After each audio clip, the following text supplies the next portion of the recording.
যদি আপনারা না পারেন আমাকে দায়িত্ব দেন, আমাদেরকে বলেন যে ভাই বা ছোট ভাই, তোমাকে আমি 1 বছর সময় দিলাম, শিক্ষার বিষয়গুলো গোছায় দাও। বিনা পারিশ্রমিকে ইনশাল্লাহ করে দেন, কোনো সমস্যা নেই।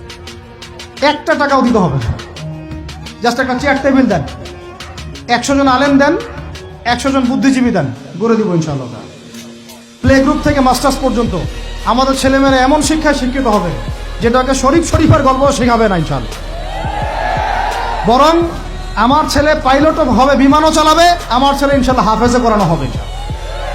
আমার মেয়ে ডক্টরও হবে ইনশাল্লাহ, আমার মেয়ে আয়েশা রাদিয়াল্লাহু আনহার মতো মুহাদ্দিসও হবে ইনশাল্লাহ। আমাদের এক ভাই, সে রাজনীতিবিদও হবে ইনশাল্লাহ, জুমার খুতবাও দিতে পারবে ইনশাল্লাহ। আল্লাহর কসম করে বলতেছি, এমন শিক্ষা চালু করা সম্ভব। শুধু আপনারা যদি একটু সৎসাহস দেখান, একটু উদ্যোগ গ্রহণ করেন, আল্লাহ পাক বহুত আজর দিবেন আপনাদেরকে। আল্লাহ পাক এই ওসিলায় আপনাদের সব গুনাহ মাফ করে জান্নাতও দিতে পারেন। আল্লাহর রাস্তায় আল্লাহর দিকে ফিরে আসেন।